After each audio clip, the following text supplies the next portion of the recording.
Next up on the Cosmic News Network, First Contact with Joshua Pert. Good morning, Earthlings. Good. How you doing today? Good. How you doing today? Welcome to First Contact Radio. Welcome to First Contact Radio. To talk about all these things I'm talking about is because in life, everything is energy. Every single thing that's out there. Yo, it's First Contact with Joshua Pert. Man on the mic, just in case you didn't know it. Covering news from all around the globe, from the weather and space to UFOs. We'll talk politics and make you open your eyes. Conspiracy theories and government lies. We'll dig it all up and try to find the proof. Cause the times is demand the truth. It's time. First Contact Radio. We have arrived. First Contact Radio. We have arrived. First Contact Radio. It's time to demand First Contact Radio. We have arrived. First Contact Radio. Good morning, Earthlings. How you doing today? Welcome to First Contact Radio. Glad you could be here. So today is the 12th of October, 2015. Let's look at what we're dealing with today. See, a new moon. So today is a new moon. New moons are beginnings. And these cycles continue to go on and on and on. So a new moon happens every 28 days. Okay, roughly every 28 days, 2 weeks from a new moon to a full moon, 2 weeks from a full moon to a new moon. So here you have a new moon, and one way to think about the moons, okay, when we start thinking about how energy moves, think about the moon in terms of energy and the waves. And as this energy is going from a new moon and it's going out, the energy is going out one way. And as it's from a full moon back, the energy is going another way. So when you put forth your intentions and your ideas, or if you begin projects, try to work in the cycles. Just do as an experiment. Work in the cycles of the moon and see what happens if you start an activity on the new moon, like today, and then make a note of what it is you started today, and 2 weeks from now on the full moon, take a look and see what kind of progress has been made there. And then chart the progress from the full moon back down to the new moon. And if you do this over several cycles, you'll find that there is a flow of energy that you can work with, that when it's a new moon going up, you know how to work with the energy going this way, you know how to work with the energy the other way. It's all about learning how to work with energy. That's what it's all about. Okay, now we have a moon in Libra. So both our sun and our moon are in Libra. Libra, we have this, the tarot card of justice. Justice is all about karmic law, karmic action. It's about balancing out the things that need to be balanced out in life. We could see that the colors around here, we have the red. Red is the color of action. It's the color of Mars. Whenever you see red, it always has to do with action, with fire. Green here is a color of growth, like plants grow and things of this nature. The scales show that there's a balancing going on there. So all these different aspects are showing us that when we apply action to the things that we're doing, we allow ourselves the opportunity to balance out all activities in our lives, and thereby allowing our life to grow more fruitful. Okay? Now there's more into each one of these cards, and certainly as you go through them you learn more. Again, for anybody who is concerned that somehow these cards are the work of the devil, or you give your power up to them, please take a deep breath and relax. These aren't the works of the devil. These aren't something you give your power up to. They're just a way at looking and understanding how energy moves around us. That's it. Science.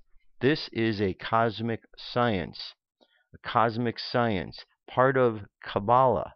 Not Kabbalah as you know it, that the Jewish community tells you as a Jewish science, because it's not a Jewish science. They simply took the wisdom and continued to share it down here on earth.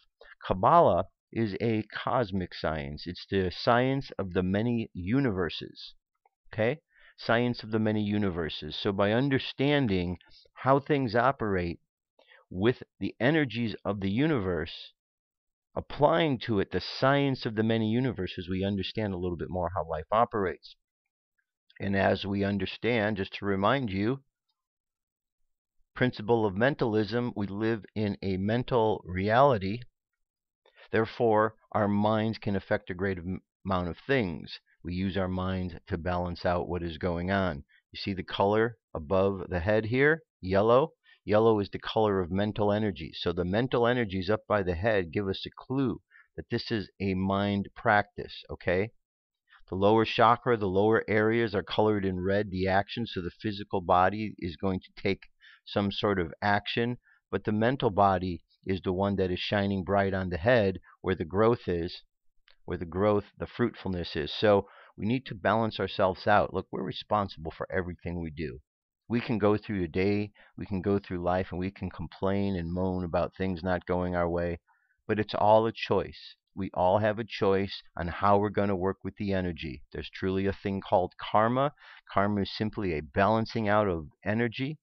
So if you put energy one way, it's going to need to balance it out another way. It doesn't always have to be bad. Again, refer back to these 7 principles, and they help you to understand how energy moves so that you can move out of the way of all that is going on, because everything we do is a cause that creates an effect and continues on and on and on. Okay? So we got Libra, we have karmic balance, we have a new moon, new opportunities to create this balance. 6:19 a.m. we have a lesson that we're learning. This is Pluto, and Pluto is about deep transformation. So it's saying that there's some deep transformation that we're needing to deal with, and this is involving Libra. So Libra is going to learn a lesson, a square, over the course of this day, balancing out through some deep transformation we're going through. Okay. 5:20 p.m. we get into a opposition between Uranus and Libra. So some sort of unexpected changes come our way. Remember, these are oppositions, so we can look and see where these oppositions are. Okay, we see the moon sign, and okay, we find the opposition here, right here. So the opposition of Uranus is in Aries. Aries is also new beginnings. It's the first sign. So unexpected changes in leadership, in the way we do things, and so on and so forth. Tonight, 7:06 p.m., void of course, which means the moon will go through the last aspect of Libra, where it is then going to go into a void of course period until it gets to the next phase, which doesn't occur till tomorrow evening. So we have all tonight after 7 o'clock and all tomorrow until 4 p.m. when the moon is going to be in that voided out period of time. And then we're going to hit Libra. So remember, the voided out period of time, it's a time when sometimes it's like walking in a haze. Things necessarily aren't clear because we're in the void. We just need to pay attention. Know that life around us is just evolving and we move with it, work with the energies. Okay? The more we can work with the energies, the better. On the Jewish calendar, 29 Tishri. So we have one more day left in this year on the Jewish calendar, in this month, on the Jewish calendar, before we move into the next month. The daily thought, pocket protection. Our minds sit nestled in a pocket of natural events, sewn with the thread of outrageous miracles. The pocket protects us. Exposed to the raw light of those miracles, we would be paralyzed with awe, incapable of continuing with life. On the Mayan Oracle, today is a 10-tone day. 10 is called the tone of manifestation, the planetary tone. The color yellow is about ripening, humans about free will. So we have the planetary human guided by the sun, which is enlightenment. So the manifestation of free will guided by our enlightenment. Okay, our ability to enlighten ourselves, or for the world to enlighten ourselves. Light means information. So to enlighten means to provide information. The like-minded energy, the hand, is about accomplishment, but we also can use the hand to kill. So we need to pay attention. How are we going to use the hand? To heal, to accomplish, or to kill? You can use a knife with the hand to kill somebody, or it can be a scalpel that can cut out some sort of problem. And the challenge for today is inspiration, how we find the inspiration to move through the day's challenges. Hidden power, the moon, purification.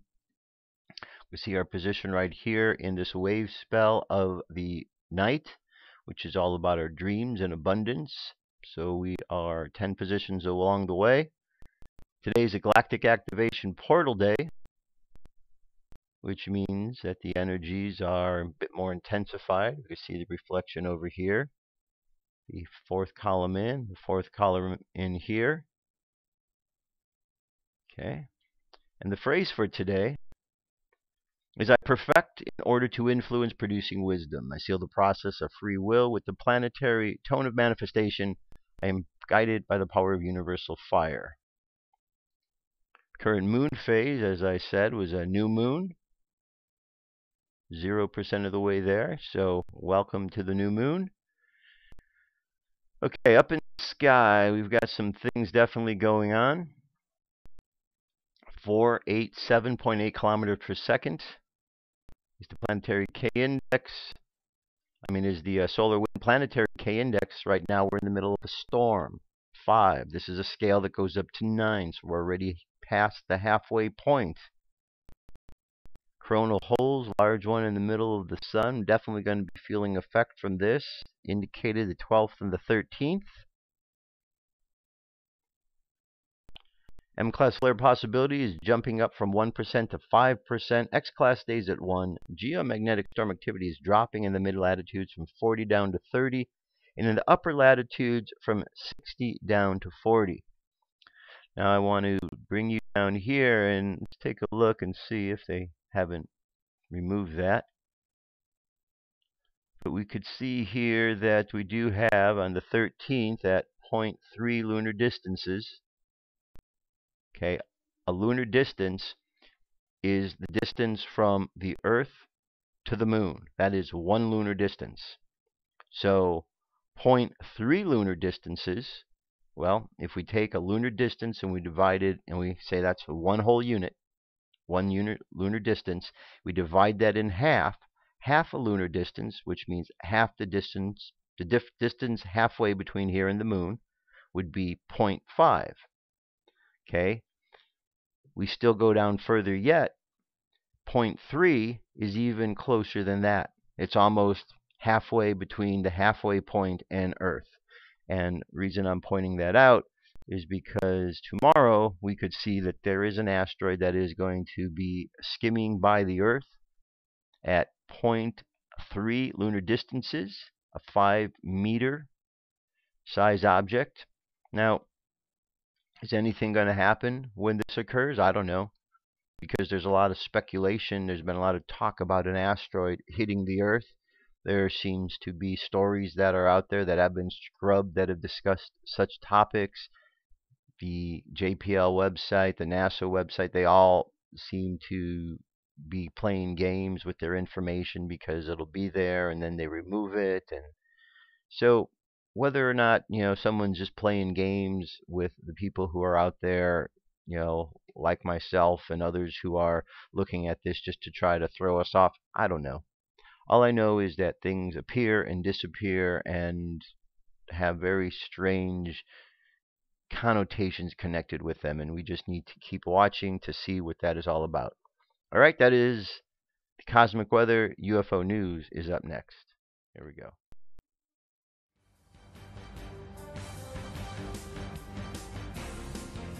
This is the UFO News with Joshua Poet. All righty, Dirk. Thank you very much. So today we have a number of good stories here. First one, multiple bright UFOs over Volcano Popocatepetl. This was on the 3rd of October. New interesting video footage of multiple bright lights recorded over Volcano Popocatepetl in Mexico. The 3rd of October. Okay, and one thing that's really cool about this, you can go online. As a matter of fact, if you go to firstcontactradio.com, there's a lot of lights. Look at all those lights. It's pretty amazing. I've not seen that before. Have you? But you can go and you can see the live webcam. The link is at firstcontactradio.com on the front of the page, right-hand column. And you might catch for yourself, but wow, this is pretty amazing, all these lights that are there. What do you think these are? Do you think these are real? Do you think this is something somebody CGI'd in? Pretty fascinating. We've seen things flying in and out of this volcano before, so nothing is surprising about that one. Daytime UFO sighting over Louisville, the 7th of October. New interesting video footage of a bright daytime UFO recorded over Louisville on the 7th of October. Poster says I was following it for about 20 minutes. It was a lot closer and slower till I was able to get off the expressway and videotape it. Okay, so if you check it out, you can kind of see what's there. It's right back there. Okay.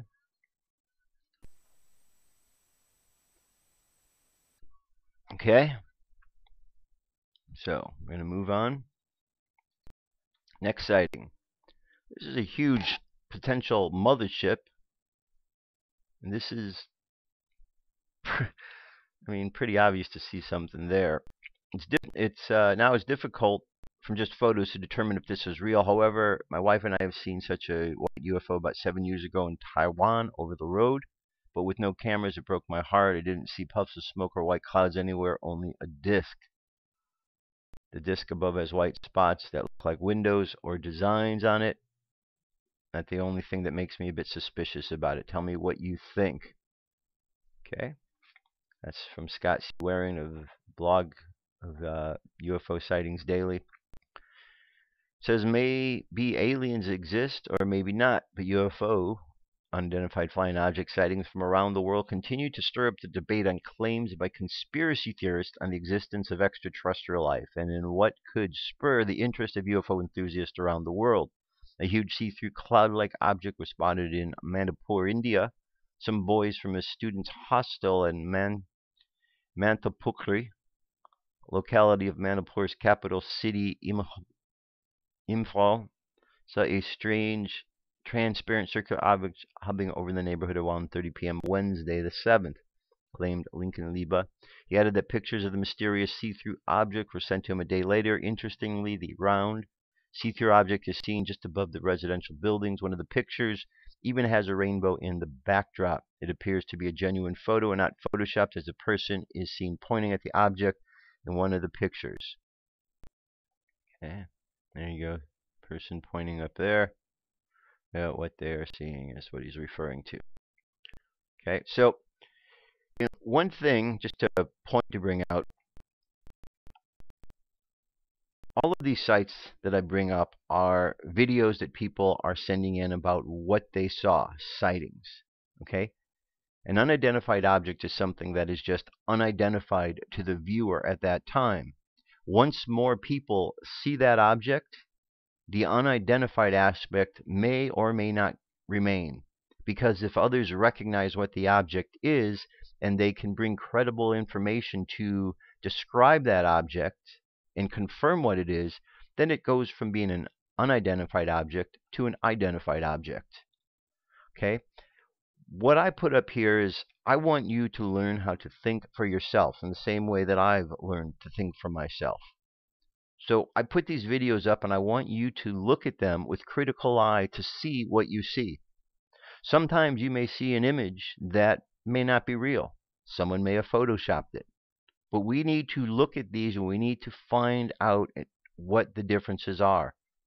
You know, people throw the word Photoshop around quite a bit, and I do use Photoshop and I'm quite good at it. A lot of people I hear talking about Photoshop have never even opened the program and wouldn't know Photoshop from any other program. And yet they'll be the first ones to say, oh, that's Photoshopped. No clue what they're talking about. We live in a drone society where people just repeat things that other people say. Not everything is Photoshopped, okay? But some things are. And so it's important in this day and age to look with a critical eye to see what is real and what isn't. Same with the videos. What is real, what isn't. Sometimes we see things and they're lens reflections. We need to be able to look and understand, are we looking at something that's real? Is it a reflection of the lens? Is it a reflection of something in the area that may have caused that reflection? What is it?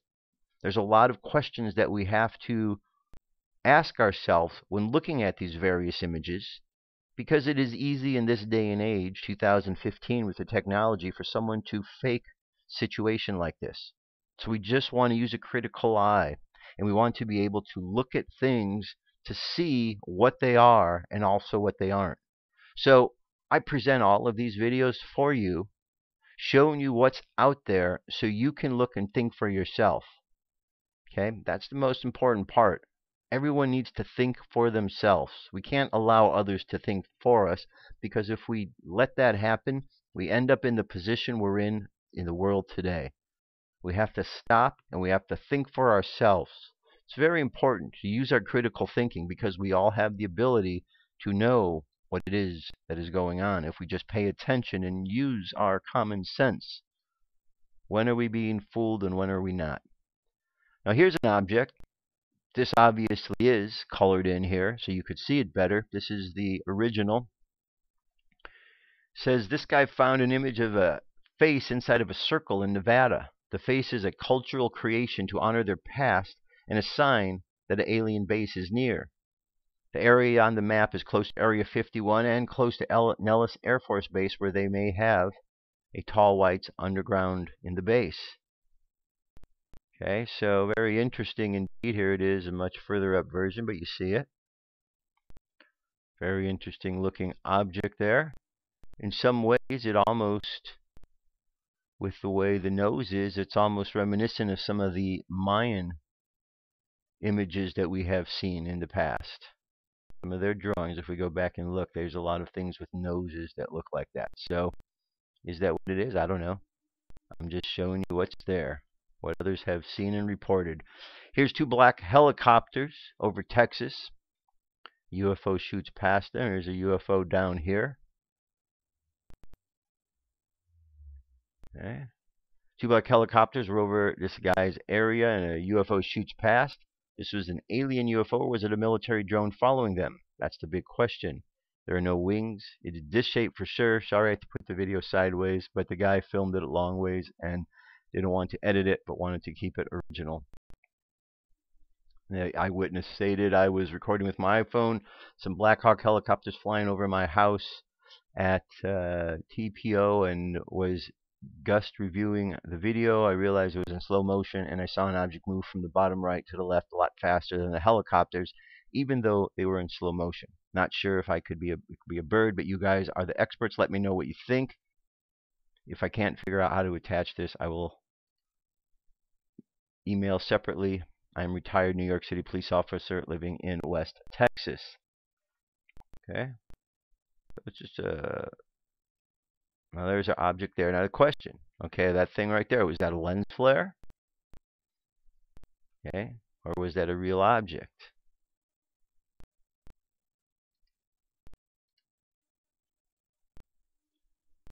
Okay.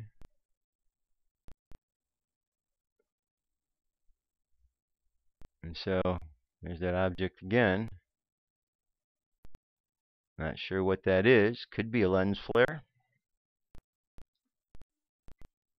coming off of the camera, a reflection from the sun onto the lens of the camera.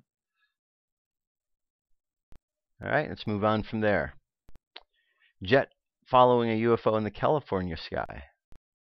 Witness from Winchester, California submitted a report to Mutual UFO Network about a sightings involving an aircraft that is apparently chasing an unidentified flying object October 1st. The witness was in the kitchen of the home when she felt loud booms. She asked her husband about it, but he didn't hear anything because the television was on. She went outside for the first time and saw the bluest sky she ever had known in her life in the east over San Jacinto Mountains. The clouds were swirling and it was breathtaking. However, I could still hear and feel the booming sound. She then saw a dark object chasing a bright, brilliant object. She noticed that the dark object had parts like a tail and a wing of a plane. Meanwhile, she saw no detail on the brightly lit object, and all that she could make out was a cylindrical shape. She could not see wings or tail from the luminous object. She likened the UFO to the fuselage of a jet, but only about half the size.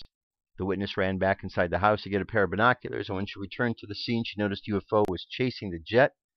It was right on its tail, and the jet seems moving a bit from left to right. The witness went back inside the house to get a pair of binoculars. However, she could no longer see them again. She waited a few minutes, then she saw the jet again. She noticed them go back heading south from east, but this time the jet was going back the way it had come. Okay, so there's nothing else here other than that story. Mars rover, hearing a lot about Mars these days. Hearing a lot about Mars. So here we have the latest sighting above the rover. He's come for us, as you could see, JPL. And the video itself. I don't see any markings on how long the video is, but there's their object.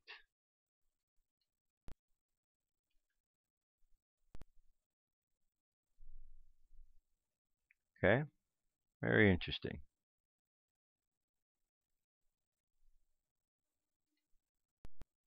Okay, speaking of Mars, while we're on the subject, over the weekend I watched the movie The Martian, the new movie that's out, and with Matt Damon. Good movie. I would recommend anybody go to see the movie. One thing that really stood out to me was that there is a location on Earth that looks like Mars, or looks like what we're told Mars is. They filmed the movie there. So if there's any doubt whether or not we on Earth are able to have locations, watch the movie, and you have a whole movie that takes place on the planet Mars. But it's really not Mars, it's Earth. So if they're able to make a movie and have such detail, imagine what they might be able to do if they bring that technology into other areas where people aren't necessarily thinking that they're being fooled. They could be filming in the deserts around the world and saying they're in Mars. They could be up in Antarctica or down in Antarctica. They could be lots of different places doing this filming, and we certainly would not know. There's been a lot of talk about Mars lately, trying to make a trip up to Mars and so on. I played the stories last week. Very interesting indeed.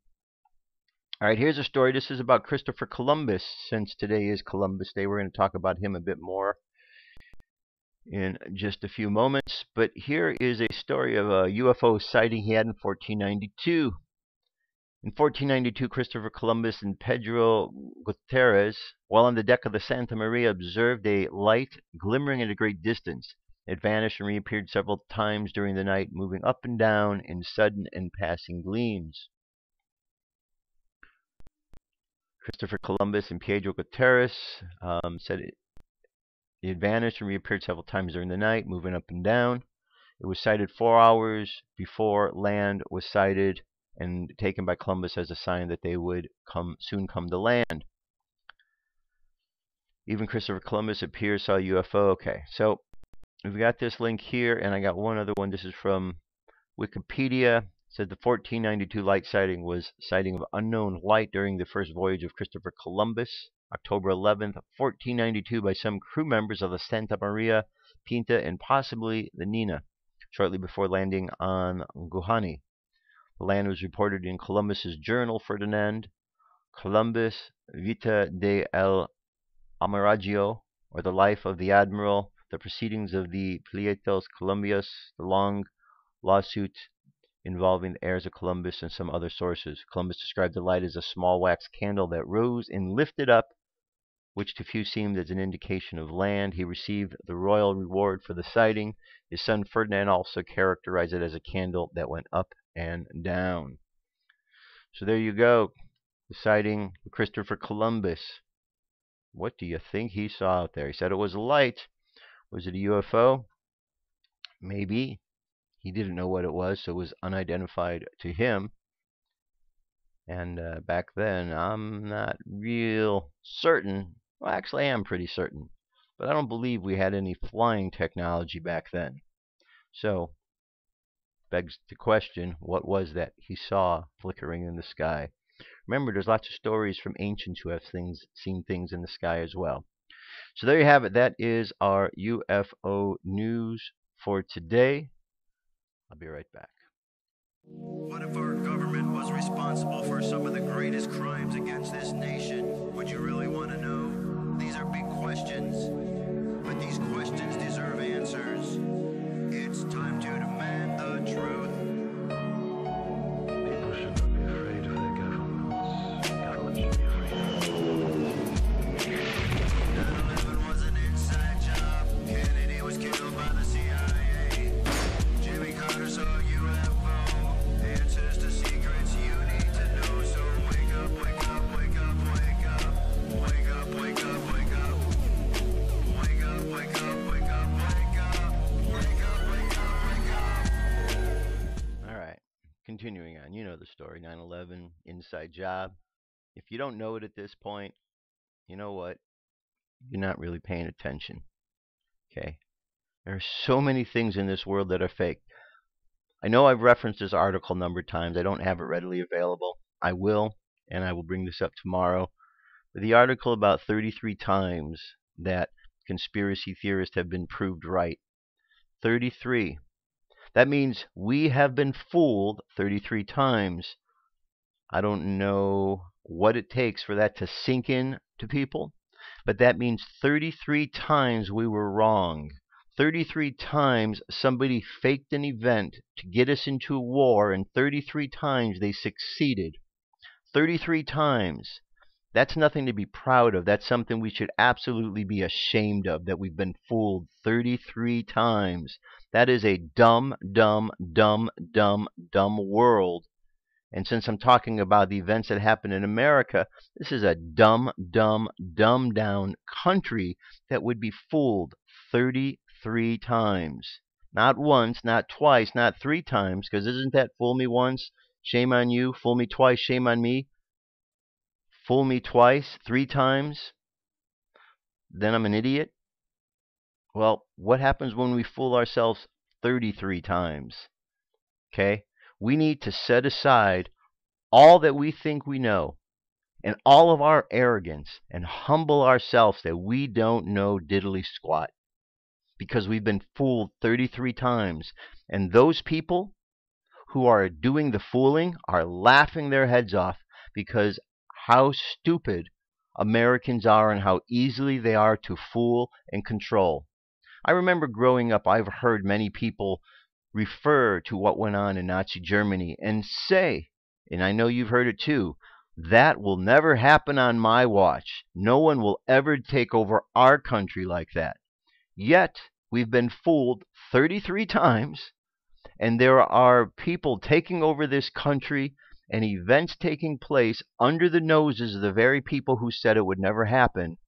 People who are absolutely clueless that it's even happening in their lives, and are going to be shocked when they realize that all of the things that they didn't believe were going on or could happen have actually taken place. It's sad. This is an article I read over the weekend. I want to bring your attention to it. I've got it posted up on the Facebook page because this article speaks to something very important, speaks to something extremely important. And this is the younger generation, the millennials. Okay, you heard the phrase I have too, the young people are the hope. I don't know if I believe that anymore, because it seems that the younger people are just getting so hammered on by the government and dumbed down into systems. I mean, listen to this article here. This is an article, and you can find this in multiple locations. It's not just here at the Daily Mail. But this was a study that was done. Counseling services at college have doubled because millennials are having emotional crises over everyday life. Peter Gray says student resilience has plummeted in recent years. Says those in college seek more counseling because of rising neediness. Let me go into the article here. College students are seeking counseling at an unprecedented rate because they are having emotional crises over everyday life, a psychologist has claimed. Peter Gray said he was invited to a major university to talk about student resilience and found counseling services had conducted twice as many appointments in recent years because of increasing neediness. The Boston College professor added that faculty members are now afraid to give low grades because of emotional fragility. They also feel that they have to do more hand-holding and avoid challenging their students as a result, he claims. In an article in Psychology Today, he cited two examples where students had asked for counseling. One sought help after a roommate called her a bitch, while two others saw a counselor because there was a mouse in their off-campus apartment. The pair even called the police after seeing the rodent. Gray wrote, many students said they now view a C or sometimes a B as a failure, and they interpret such a failure as the end of the world. Faculty also noted that the increased tendency for students to blame the faculty for low grades. They weren't explicit enough in telling the students just what the test would cover or what would distinguish a good paper from a bad one. He added that students now see poor grades as a reason to complain rather than to study more. Staff members are now faced with the dilemma of whether they should give in to this mentality or tell them to buck up. This is college. The head of counseling services at a major university wrote to him in an email, there's been an increase in diagnosable mental problems, but there has also been a decrease in the ability of many young people to manage the everyday bumps in the road of life. Whether we want it or not, these students are bringing their struggles to their teachers and others to campus on a daily basis who deal with students. The lack of resilience is interfering with the academic mission of the university and is thwarting the emotional and personal development of students. Dan Jones, past president of the Association for the University and College Counseling Center Directors, told the Chronicle of Higher Education that students haven't developed skills in how to soothe themselves because their parents have solved the problems and removed the obstacles. They don't seem to have as much grit as the previous generations. Rob Wilson reinforced his claim in his article. An epidemic for anguish, overwhelmed by demand for mental health care, colleges face conflicts in choosing how to respond. In the Chronicle, he wrote, families often expect campuses to provide immediate, sophisticated, and sustained mental health care. After all, most parents are still adjusting to the idea that their children no longer come home every night, and many want colleges to keep an eye on their kids just as they did. Students, too, want colleges to give them the help they need when they need it, and they need it a lot. Rates of anxiety and depression amongst American college students have soared in the last decade, and many more students than in the past come to campus already on medication for such illnesses. The number of students with suicidal thoughts has risen as well. Some are dealing with serious issues such as psychosis, which typically presents itself in young adulthood just when the students are going off to college. Many others are struggling with the campus counselors say are the usual stresses of college life. Bad grades, breaking up, being on their own for the first time, and are putting a strain on the counseling centers. Let me be the ones to say this if there's any college-age kids out there. Buck up. This is life. Life has ups and downs and bumps. Get over yourselves. There's far too much sensitivity in the world. Somebody called me this name. Somebody called me that name. Oh no, I'm going to crumble. When I watched the movie Martian, I saw a guy who had to use his ingenuity after being trapped somewhere in order to be able to get home. And then I read this article and I thought, in this day and age, if this was someone of this millennial generation that was in that situation, that person would be screwed because they have no life skills. Look at the young kids today. It's sad. The life skills that they portray are really very minimal. It seems as if they need more hand-holding, just like the article says, on and on. We need to figure out this problem because the young people aren't going to be the solution to anything if they allow themselves to get dumbed down, if they allow themselves to be brainwashed to believe every single lie that is told to them. If that continues to happen, you have a generation of people who vote for Obamas. Okay? That's what happens. People who are so brain dead that they vote for somebody that is not good for the country, and yet still believe that they are while not knowing anything about their policies. We have a lot of stupidity in America. Sorry if I'm speaking too harshly and if I've offended you, and if I have, whoop-de-doo, I don't care. Because people have to get over themselves and not be so serious about, oh my gosh, someone said something hurt my feelings. Remember there's a saying that we used to have, sticks and stones may break my bones, but names will never hurt me? How about if we apply that one again and stop being so frickin' sensitive out there? Because our sensitivity is what's going to kill us. It's what's making us speak in politically correct terms. It's what's driving us to change the way we talk to other people. And it's just destroying the way in which we live our life because we're so afraid of offending somebody. Well, stop being afraid of offending people. Don't go out of the way to offend somebody. That's not necessary. But let's stop catering to the insane people of the world. Let's stop catering to the murderers and the liars and the terrorists and the people who are doing all the disreputable things. Let's stop catering to them and let's stand up and have some cojones to stand up against the problems that are taking place. It's not real difficult. But in order to do that, you have to stop being a wimp. You just have to stop being sensitive.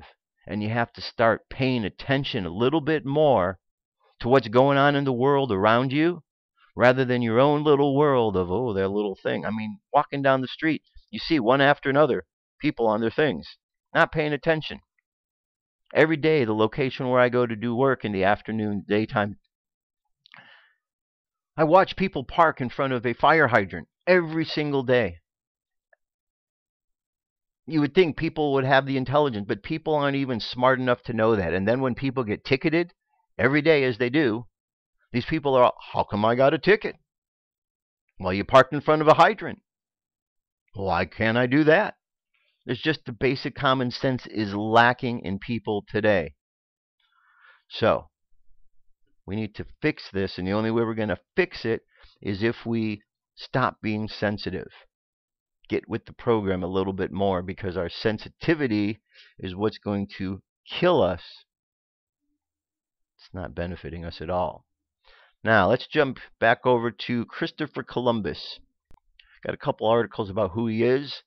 Christopher Columbus, born in 1951, Sydney, Australia. His home was on the sea, and Columbus longed to be an explorer and sailor. However, as a young man, Christopher went to Portugal, got involved in map-making business with his brother Bartholomew.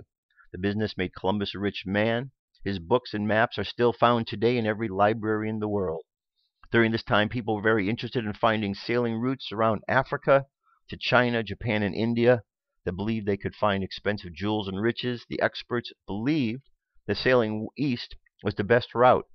Columbus, however, argued that sailing the opposite direction would get them to these lands much faster. King John II of Portugal, along with King of France and England, thought Columbus was crazy and refused to help him make the voyage. Columbus knew he had to make this idea of sailing using a western route more popular. He produced and appeared on infomercials, which aired 4 times daily. Finally, the King and Queen of Spain called and agreed to help Columbus. Okay, anyway, you got some nonsense in there about this and that. But there's this. Next article. The real Christopher Columbus. According to this, it says there was no heroic adventure, only bloodshed. Columbus Day should not be celebration. Iraq men and women, naked, tawny, and full of wonder, emerged from their villages onto the island's beaches and swam out to get a closer look at the strange big boat. When Columbus and his sailors came ashore carrying swords, the Arawaks ran to greet them, brought them food, water, gifts. He later wrote in his log, "They brought us parrots and balls of cotton and spears and many other things which they exchanged for the glass beads and hawk's bells. They willingly traded everything they owned. They did not bear arms, and they did not know them, for I showed them a sword, and they took it by the edge and cut themselves out of ignorance. They would only make fine servants. With 50 men we could subjugate them all and make them do whatever we want."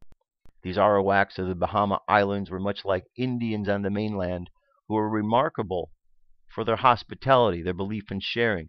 These traits did not stand out in Europe of the Renaissance, dominated as it was by the religion of popes, the government of kings. The frenzy for money was marked Western civilization and its first messenger to America, Christopher Columbus. The information that Columbus wanted more was, where's the gold? He had persuaded the king and queen of Spain to finance an expedition to the lands. The wealth he expected would be on the other side of the Atlantic, the Indies and Asia, gold and spices. For like others informed people of his time, he knew that the world was round and he could sail in order to get to the Far East. Spain was recently unified, and one of the modern nation states like France, England, Portugal. Mostly poor peasants worked. Okay, I'm going to leave the rest to you. But look right here. Okay, this is back in the time people thought the world was flat. Because it is. I believe that there's something truthful to that. And it says, they make a point here, because at that time, they say, inform people of his time and knew the world was round. Well, that's not necessarily because they proved it. It's just because they decided it was. Now here we have an article about Amerigo Vespucci. This is the one who America is named after. America was named after Amerigo Vespucci, a Florentine navigator and explorer who played a prominent role in exploring the New World. Explorer Amerigo Vespucci was born March 9, 1451, Florence, Italy. May 10, 1497, he embarked on his first voyage. On his third and most successful voyage, he discovered present-day Rio de Janeiro and Rio de la Plata. Believing he had made discoveries in a new continent, he called South America the New World. In 1507, America was named after him. He died of malaria in Seville, Spain on February 22nd, 1512. Well, give all this hubbub, all this excitement about Christopher Columbus Day, but what about Amerigo Vespucci Day? Shouldn't we have one of those since our country is named after him? Seems to be reasonable, but maybe this is just one of those things where someone didn't feel he should be mentioned, or I don't know. It's just bizarre. So for those of you who think Columbus is the one who is America's all about, it's not. Amerigo Vespucci. Okay. Now, in America, I have a couple articles here, 3 articles to be exact. First, Ancient North American Genome Sequence. Analysis of a 12,600-year-old DNA refutes the idea that Native Americans originated in Western Europe. Sequencing DNA from the 12,600-year-old skeleton of an infant found in central Montana, scientists have confirmed that early Native Americans were descended from ancient Asians, not from Western Europeans, according to the study published in the Nature Today. This work, led by the ancient DNA expert Eski Willerslev of the University of Copenhagen and his colleagues, marked the first ancient North American genome to have been fully sequenced. The male infant was Anzik I, who was thought to have been between 12 and 18 months old when he died, was excavated in 1968 from a burial site. His skeleton is the oldest known specimen on Earth in North America, belonging to the Clovis people, who populated the continent between 13,000 and 12,600 years ago. The boy was buried alongside 125 ancient artifacts, including antler tools. Okay, we're going to go to another article here. It says DNA from 12,000-year-old skeleton helps answer the question, who were the first Americans? In 2007, cave divers discovered remains that formed the oldest, most complete and genetic intact human skeleton in the New World. Some 12,000 years ago, a teenage girl took a walk in what is now the Yucatan Peninsula and fell 190 feet into a deep pit, breaking her pelvis and literally killing her instantly. Over time, the pit, part of an elaborate limestone cave system, became watery grave as the most recent ice age ended. Glaciers melted and sea levels rose. In 2007, cave divers happened upon her remarkably preserved remains, which formed the oldest, most complete and genetically intact human skeleton in the New World. Her bones, according to the new research published in Science, told the key to the question that has long plagued scientists: who were the first Americans? Prevailing ideas point to all Native Americans descending from ancient Siberians who moved across the Bengal lands between Asia and North America between 26,000 and 18,000 years ago. As time wore on, the thinking goes, these people spread southward and gave rise to the Native American populations encountered by European settlers centuries ago. So, there's Interesting. So we have Asian roots. And one more here. Who were the first Americans? The study of skulls excavated from the tip of Baja California in Mexico suggests that the first Americans may not have been ancestors of today's Amerindians, but another people who came from Southeast Asia and the southern Pacific area. The question of who colonized the Americans and when has long been hotly debated. Traditionally, Native Americans are believed to have descended from Northeast Asia, arriving over a land bridge between Siberia and Alaska some 12,000 years ago, and then migrating across North and South America. But recent research, including the Baja California study, indicates that the initial settlement of the continent was instead driven by Southeast Asians who occupied Australia 60,000 years ago and then expanded into the Americas about 13,500 years ago prior to Mongoloid people arriving from Northeast Asia. The skulls from Baja California, which may date back only a few hundred years, have slender-looking faces that are different from the broad-cheeked craniums of modern Amerindians, the descendants of the Mongoloid people.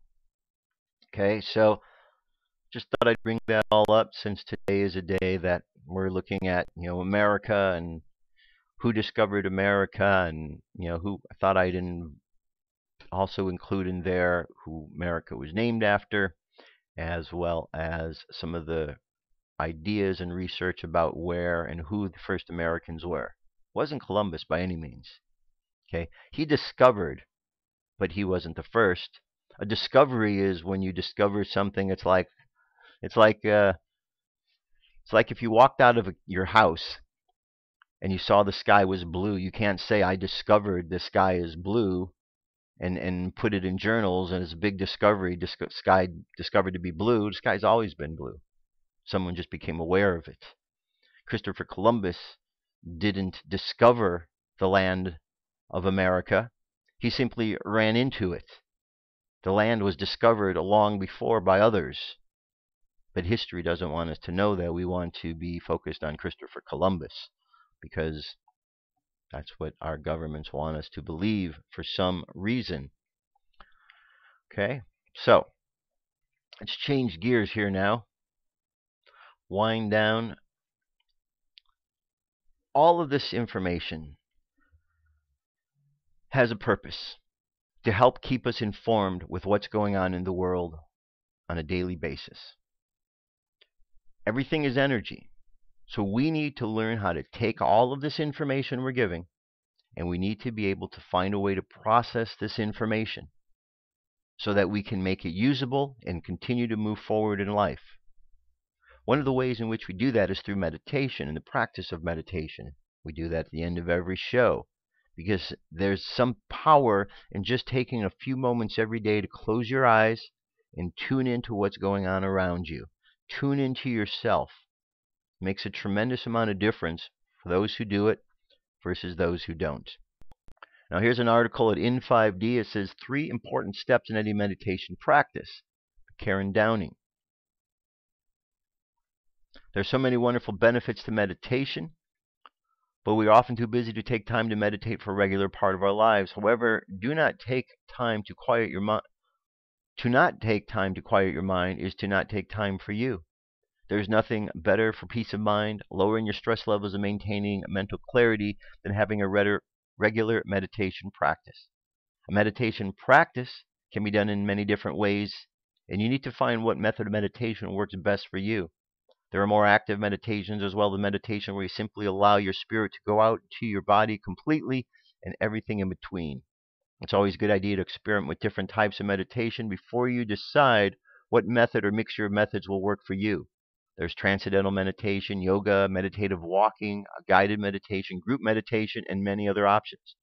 No matter what type you do, there are 3 important steps to remember. Protect, focus, and breathe. All meditation needs to start with a prayer for protection so your meditation practice will not be interrupted on a spiritual, mental, emotional, or physical level. You can say something simple as I'm going to begin to meditate. I ask that all my energy and the space be clear as to allow only my highest good. Focus. The step of protection also includes turning off or removing yourself from any distractions, including cell phones, televisions, and any other background noises that can cause interference with the peace of mind you are cultivating. The next step is to focus, even if your focus is nothingness. You can use a guided meditation, focus on your spirit guides, and even focus on something more physical like walking or gardening. And lastly, just breathe. Connect with your breath and allow your body to relax. As you become one with your breath, this is usually when the higher self part of you will come through, and when you can get moments of inspiration or even go to a dreamlike visualization. The more often that you do it, the longer you'll be able to go, but anyone can start by just finding 15 minutes in a day. The morning is a great time for this. That will allow you to set your intentions for the day if you like. Or if you are a nighttime person, is a great way to cleanse your mind and energy after a long day's work. Meditation is a great for learning how to quiet the mind, release stress in your life, and to help visualize with a specific goal. I've seen many people lower their blood pressure, alleviate insomnia, and improve their state of mind, all by taking time to meditate. Remember, you are the most important person in your life. If you're too stressed out to help others, then you are letting your time get away from you. By taking time to meditate, you'll be able to find that after a while your whole world has slowed to a manageable pace, and you will be able to accomplish so much more without all of the stresses. Okay? Very good article, and it's very important.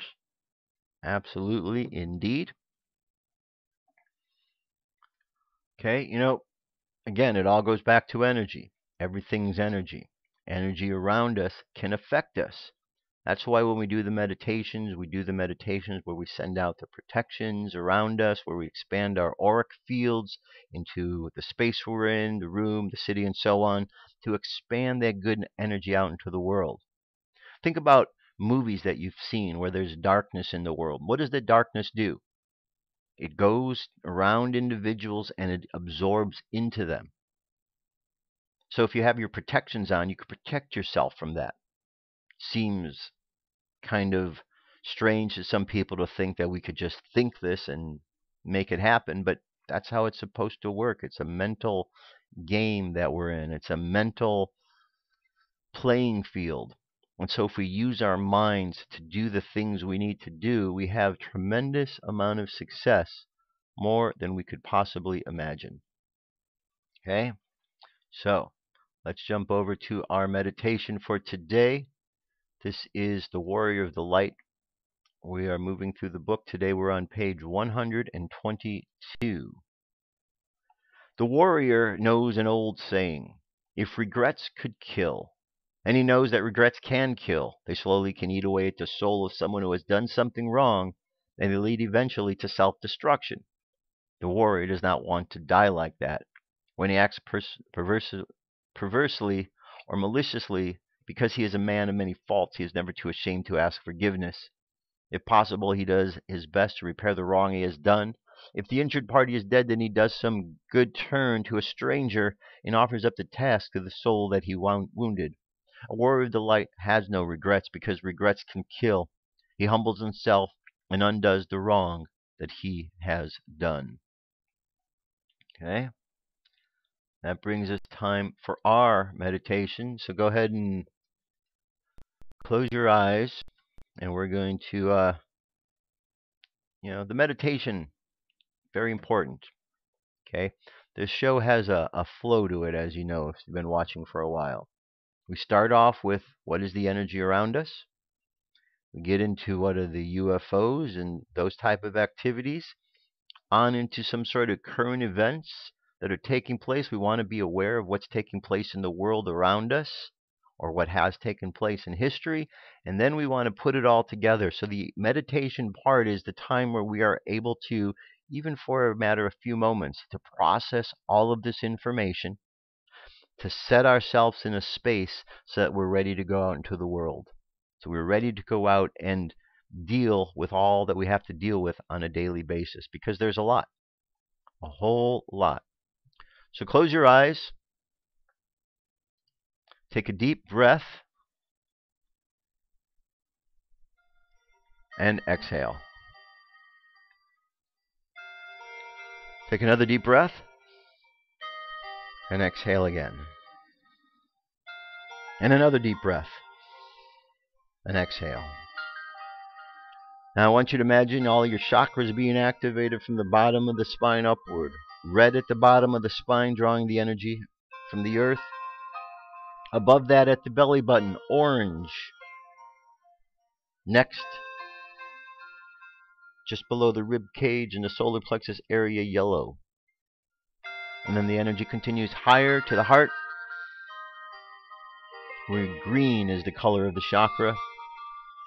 The energy moves up higher to the throat, blue is the color. See the energy moving up higher between the two eyes. See the blue become the color indigo, which is purplish in nature. And then finally to the crown chakra, where the color is violet. And then finally continuing on up into the cosmos. Feel this energy of life flowing down from the cosmos to you, and the energy from the earth flowing through you, so that you understand your connection to both the physical and the spiritual realms. Feel the protection of God, Great Spirit, Divine Providence wrapping itself around you, and knowing that at all times protection is available. There is never a time when it is not. So we just imagine for ourselves this protection that we need in our lives.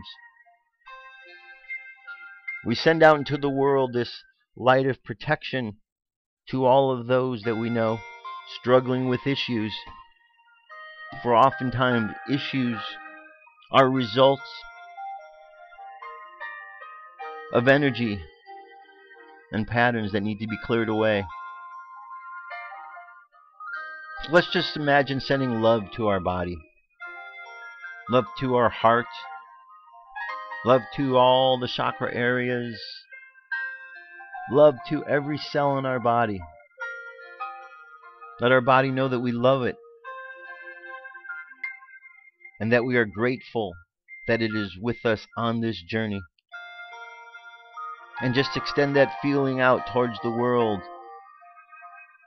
that others have this sense of appreciation for themselves as well. So send a thank you out to yourself and to the world, that this gratitude might become contagious, and others around the world begin to show gratitude as well.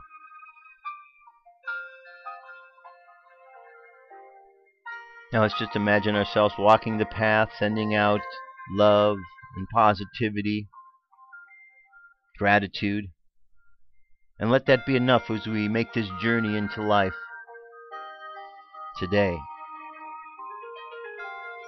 So let the subconscious mind continue on the journey, and let's bring the conscious mind back to the present moment on the count of 3. 3 coming back to the present moment filled with confidence. 2 coming back to the present moment filled with faith. And 1 coming back to the present moment happy, healthy, and whole. Happy, healthy, whole. Take another deep breath. Exhale and open your eyes. And that's it, my friends. That's the show for today. You know, this has been a milestone show, because today wraps up 5 years of First Contact Radio. 5 years ago. 5 years, actually. Tomorrow is the 6th-year anniversary. It was in 2009 when Dirk and I began our first show, October 13th. And here it is, 1,400 shows later, and we're still going strong. I know you don't see Dirk much. You certainly hear him every day in the UFO News Report, as you will continue to do. And at some point, Dirk will make a reappearance back on the show. But I thank you very much for the last 5 years.